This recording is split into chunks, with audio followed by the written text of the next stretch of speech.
অবশেষে Iran Hormuz প্রণালী সম্পূর্ণভাবে উন্মুক্ত করে দিল। অর্থাৎ এখান থেকে যে কোনো বাণিজ্যিক জাহাজ চলাচল করবে, কোনো ধরনের টোল আদায় করবে না ইরান। তবে হঠাৎ করে কেন ইরান এই হরমুজ প্রণালী সম্পূর্ণভাবে উন্মুক্ত করে দিল? তাহলে ইরান কি ডোনাল্ড ট্রাম্পকে ভয় পেল?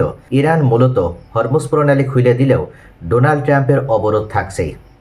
ডোনাল্ড ট্রাম্প এই মুহূর্তে যে অবরোধ আরোপ করেছে ওমান সাগর এবং আরব সাগরে, সেই অবরোধের মূল উদ্দেশ্য হচ্ছে ইরানের বন্দর থেকে একটা জাহাজও যেন বের হতে না পারে বা অন্য কোনো জাহাজ যেন ইরানের বন্দরে ভিড়তে না পারে।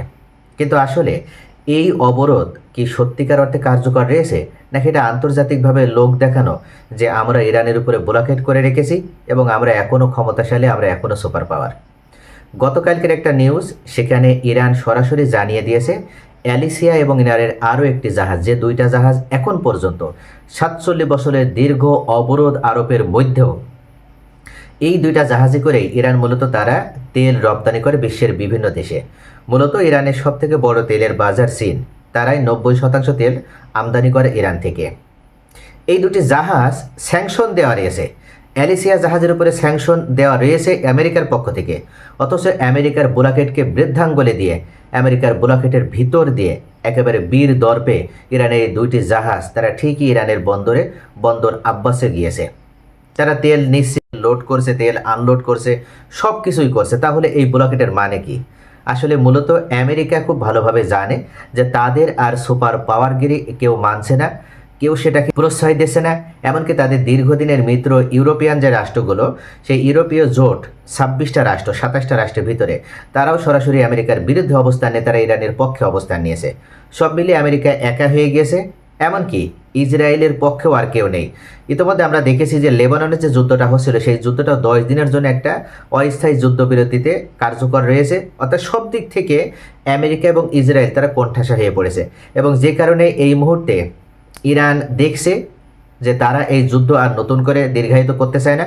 যেহেতু আমেরিকা ইরানের পক্ষে তারা অবস্থান নিয়েছে এবং আমেরিকা ইরানের 227 বিলিয়ন কোটি টাকা, যেটা ইরানের আর্থিক ক্ষতি হয়েছে যুদ্ধ পরিচালনা করতে, যে সেই আর্থিক ক্ষতি বা তাদের ক্ষেত্রে এটা আর্থিক অনুদান প্রদান করতে চেয়েছে।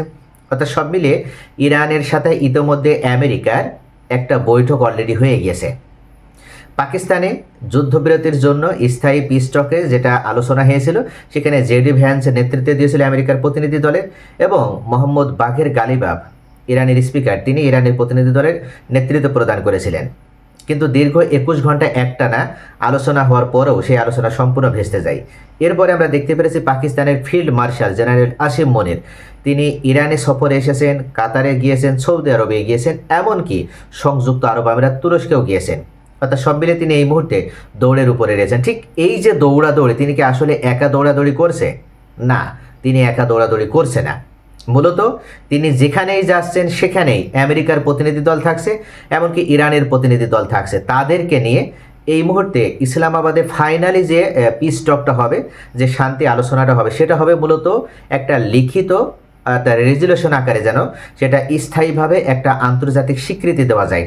কিন্তু তার আগেই পাকিস্তানের ইসলামাবাদে এসে যেন কোনো ধরনের শান্তি আলোচনা ভেস্তে না যায়, এটা নিশ্চিত করার জন্য অবশেষে আমেরিকা এবং ইরানের প্রতিনিধি দল তারা এই মুহূর্তে আসিম মনিরের সাথে এই 5টা দেশে ঘুরছে, 5টা দেশে যাচ্ছে এবং সেখানে বসে বৈঠক করছে। অর্থাৎ তারা একদিন 24 ঘন্টা তারা এই যুদ্ধবিরতির জন্য কার্যকর ভূমিকা পালন করছে।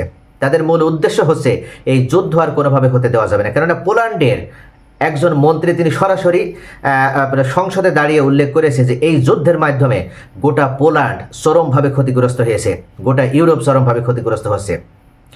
1/5 যে বিশ্বের তেলের যেটা প্রয়োজন, সেই তেলের চাহিদা পূরণ করে হরমুজ প্রণালী।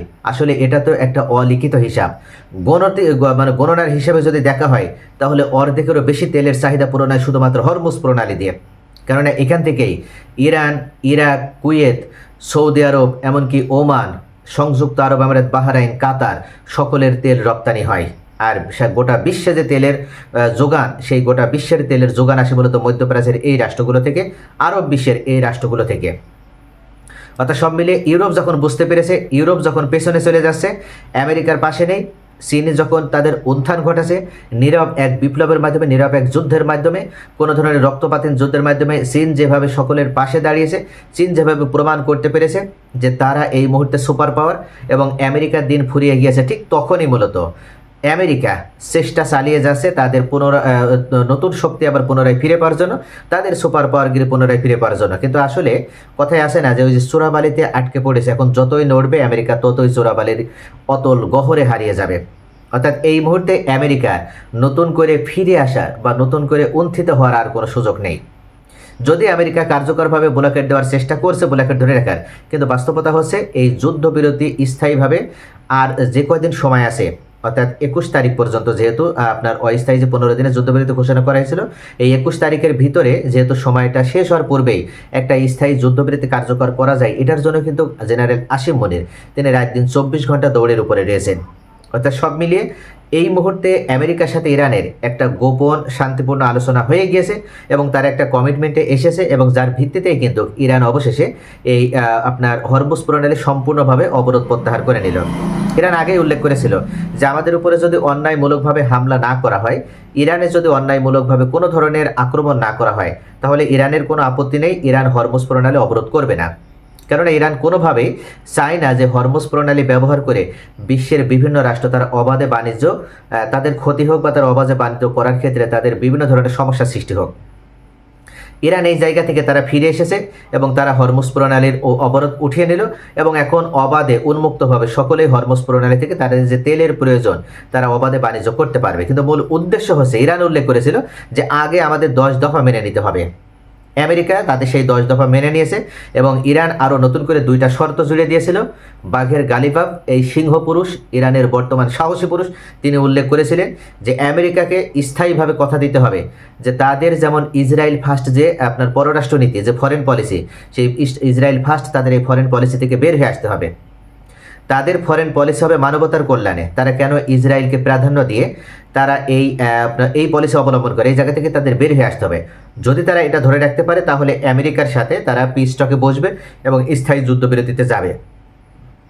দ্বিতীয় যেটা, সেটা হচ্ছে হরমুজ প্রণালী নিয়ে আমেরিকা কোনো ধরনের কোনো কথা বলতে পারবে না, কেননা হরমুজ প্রণালী সম্পূর্ণ ইরানের। ইরান চাইলে হরমুজ প্রণালী অবরোধ করবে, ইরান চাইলে হরমুজ প্রণালী খোলা রাখবে। কিন্তু ইরান অবশেষে গোটা বিশ্বের মানবতার কল্যাণে কথা ভেবে তারা এই হরমুজ প্রণালী খুলে দিল। আমেরিকা ইরানের এই 10 দফা মেনে নিয়েছে, সাথে আরও এই 2টি দফা মেনে নিল, অর্থাৎ টোটালি 12 দফা, 12টি শর্ত যখন আমেরিকা মেনে নিল, তখনই মূলত ইরান নিশ্চিন্ত হয়ে তারা এই আপনার হরমুজ প্রণালী খুলে দেওয়ার সিদ্ধান্ত গ্রহণ করেছে। এখানে আমেরিকার চরমভাবে একটা পরাজয় হলো এবং ইরান স্থায়ীভাবে একটা বিজয় লাভ করলো।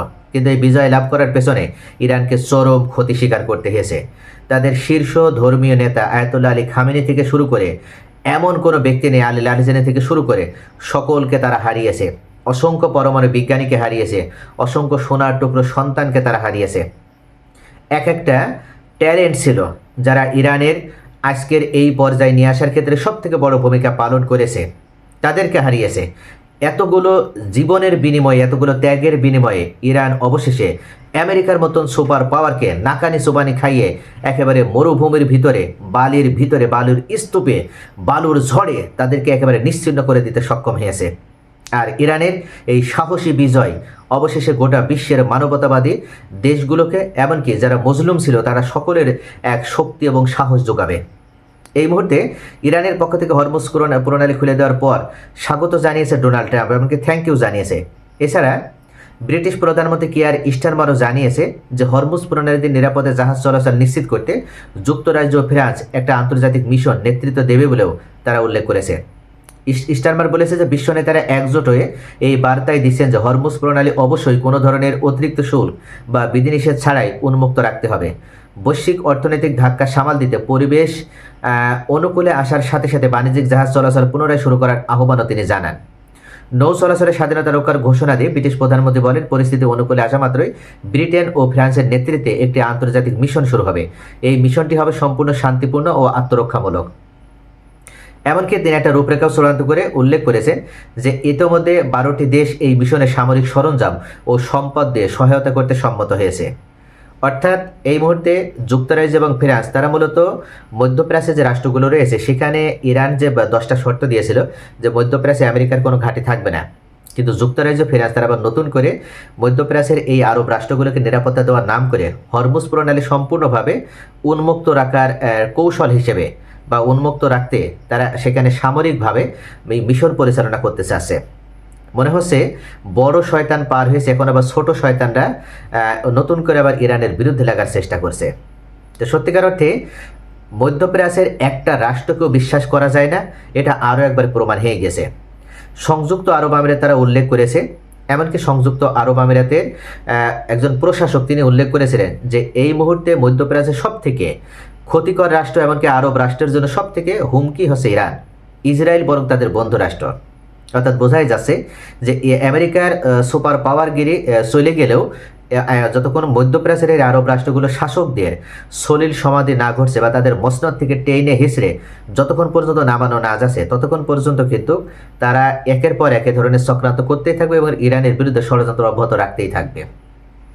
তাদের ষড়যন্ত্র থাকবে, তবুও সবশেষে ইরানের কাছে সকল ষড়যন্ত্রের পরাজয় হবে। ইরানই মূলত শেষ পর্যন্ত ইমাম মাহাদির নেতৃত্বে গোটা বিশ্বকে নিয়ন্ত্রণ করবে। এটা আরও একবার ইরানের মাধ্যমে প্রমাণ হয়ে গেল।